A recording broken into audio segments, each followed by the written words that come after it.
우리가 우리 자신을 이해하는 방식? 이게 지난 100년 동안 얼마나 드라마틱하게 바뀌었는지 아세요?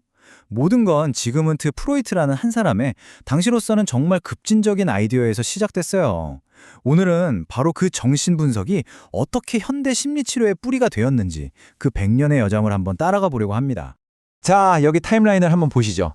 모든 건 바로 1900년 프로이트가 꿈의 해석이라는 책으로 인간 마음의 지도를 처음 그렸을 때 시작돼요. 그리고 보세요.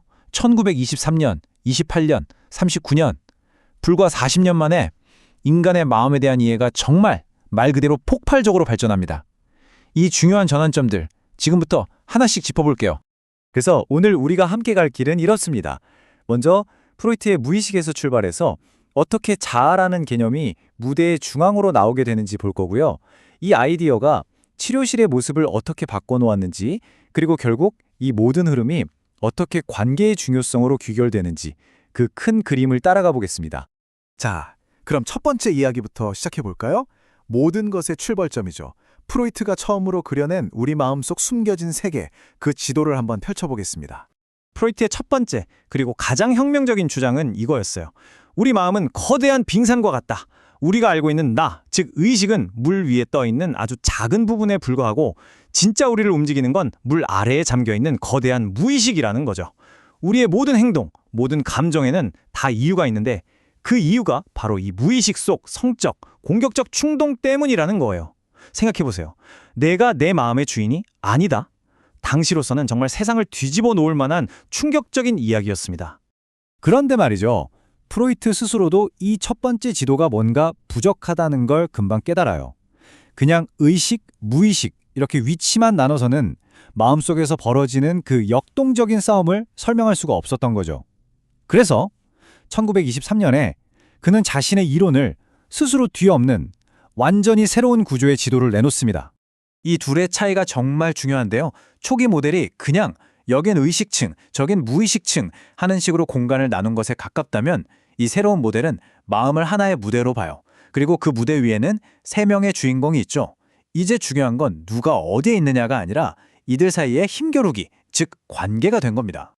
자, 그럼 그 세 명의 주인공을 만나볼까요? 바로 이드, 자아, 초자아입니다. 이드는 그냥 야생마 같아요. 본능 그 자체죠. 지금 당장 원해! 하고 날뛰는 겁니다. 반면에 초자아는 아주 엄격한 규칙서예요. 그건 안 돼! 이건 해야 해! 하고 계속 우리를 통제하죠. 그럼 자아는 뭘까요? 바로 이 야생마를 타고 규칙서를 보면서 현실이라는 험난한 길을 달려가야 하는 기수인 셈입니다. 우리 마음속에선 이 셋이 매 순간 아슬아슬한 줄다리기를 하고 있는 거죠. 그럼 이런 치열한 내면의 전쟁이 실제 치료 과정에서는 어떻게 나타날까요? 바로 이 새로운 모델 덕분에 치료가들이 늘 부딪히던 저항이라는 수수께끼를 풀 수 있는 결정적인 열쇠를 얻게 됩니다. 이런 거예요. 이드와 초자아의 갈등이 너무 커지면 우리 자아는 위험 신호를 보냅니다. 그게 바로 우리가 느끼는 불안이에요. 너무 불안하니까 자아는 어떻게든 이걸 막으려고 방패를 들겠죠? 그 방패가 바로 방어 기제입니다. 그런데 치료사가 바로 그 갈등의 핵심으로 다가가려고 하니까 환자는 자기도 모르게 이 방패를 더 꽉 쥐게 되는 거예요. 이게 바로 치료실에서 나타나는 저항인 거죠. 와, 이 표현 정말 멋지지 않나요? 자기방어라는 검문소, 딱 들어맞는 비유예요. 치료라는 건 결국 환자가 무의식적으로 세워놓은 이 검문소를 치료사와 함께 통과해서 그 너머에 숨겨진 진짜 문제를 마주하는 과정이라고 할 수 있겠습니다. 자, 그래서 치료는 이 과정을 거꾸로 되짚어가는 작업이에요. 보세요. 맨 처음에는 증상이 있죠. 근데 이 증상은 사실 방어 기제가 만들어낸 결과물이고요. 이 방어 기제는 왜 생겼냐? 내면의 갈등이 너무 고통스러워서 그걸 막으려고 생긴 거죠. 그러니까 치료는 환자의 건강한 자아와 손을 잡고 왜 이런 방어벽을 세웠을까를 함께 탐색하면서 그 검문소를 지나 문제의 근원인 갈등까지 함께 가는 여정인 겁니다. 거꾸로 추적해 들어가는 거죠. 그런데 여기서 또 한 번의 중요한 질문이 나옵니다. 자아라는 게 그냥 맨날 싸움 말리고 방어만 하는 소극적인 존재일까요?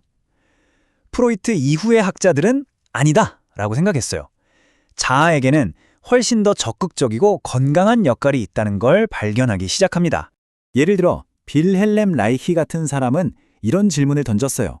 중요한 건 무엇을 방어하느냐가 아니라 어떻게 방어하느냐다라고요. 한 사람의 성격이라는 게 알고 보면 그 사람이 평생 동안 반복적으로 사용해온 방어 방식들이 굳어져서 만들어진 일종의 성격 갑옷이라는 거예요. 그 사람의 성격만 봐도 과거에 어떤 싸움을 해왔는지 그 발자취가 보인다는 거죠. 정말 흥미로운 관점이죠? 그리고 여기서 정말 큰 패러다임의 전환이 일어납니다. 하인츠 하르트만이라는 학자가 갈등 없는 자아라는 개념을 제시하는데요. 이게 뭐냐면 자아가 맨날 이드랑 초자아 사이에서 전쟁만 하는 게 아니라는 거예요. 자아에게는 그런 갈등과 전혀 상관없이 독립적으로 작동하는 영역이 있다는 거죠. 예를 들면 우리가 뭔가를 배우고 기억하고 계획하는 능력 같은 것들이요. 이건 마치 컴퓨터의 윈도우나 맥 OS 같은 거예요. 우리가 모르는 배경에서 우리 삶이 잘 돌아가도록 묵묵히 일하고 있는 거죠. 자, 이렇게 자아의 건강한 기능, 즉 적응에 초점이 맞춰지면서 정신분석학 내부에 아주 거대한 균열이 생기기 시작합니다. 도대체 인간의 마음은 어떻게 성장하는가? 그건 순전히 개인의 머릿속에서 일어나는 일인가? 아니면 타인과의 관계 속에서 만들어지는 것인가? 이 근본적인 질문을 두고 정신분석학은 대륙과 영국이라는 두 개의 큰 흐름으로 갈라지게 됩니다. 이 표를 보시면 그 차이가 한눈에 들어오죠? 유럽 대륙에 남았던 학자들은 여전히 한 사람의 내면에 집중했어요. 마음을 잘 조립된 기계처럼 보고 그 내부 구조를 분석하려고 했죠. 하지만 바다 건너 영국 학파의 생각은 완전히 달랐습니다. 그들은 아니, 마음은 혼자 존재할 수 없어 라고 생각했어요. 특히 아이가 태어나서 처음 맺는 관계, 즉 엄마와의 관계가 마음의 틀을 만든다고 본 거죠. 이들에게 마음은 독립된 시스템이 아니라 다른 사람들과 얽혀있는 하나의 관계망이었습니다. 그래서 영국 학파에게 치료란 단순히 과거를 분석하는 게 아니었어요. 바로 치료사와 환자, 이 두 사람 사이의 관계, 그 자체가 치료의 핵심 도구가 된 겁니다. 멜라니 클라인 같은 학자들은 치료사의 따뜻한 공감이 환자의 상처를 치유하는 결정적인 힘을 가진다고 봤어요. 이제 치료는 더 이상 과거 유무를 파내는 고고학이 아니라 지금 여기에서 안전하고 새로운 관계를 다시 경험하는 살아있는 과정이 된 거죠.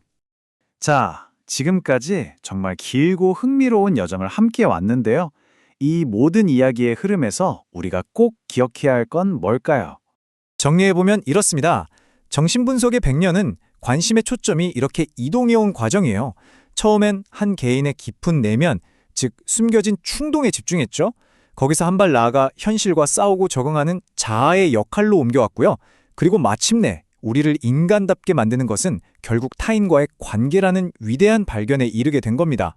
프로이트 한 사람에게서 시작된 이 생각의 물줄기는 지난 100년간 우리가 우리 자신을 그리고 서로를 바라보는 방식을 완전히 바꾸어 놓았습니다. 그리고 중요한 건 이 진화가 아직 끝나지 않았다는 거죠. 지난 한 세기가 이토록 놀라운 마음의 지도를 그려냈다면 앞으로 다가올 새로운 세기는 또 어떤 미지의 세계를 우리에게 보여주게 될까요? 정말 궁금해지지 않으세요?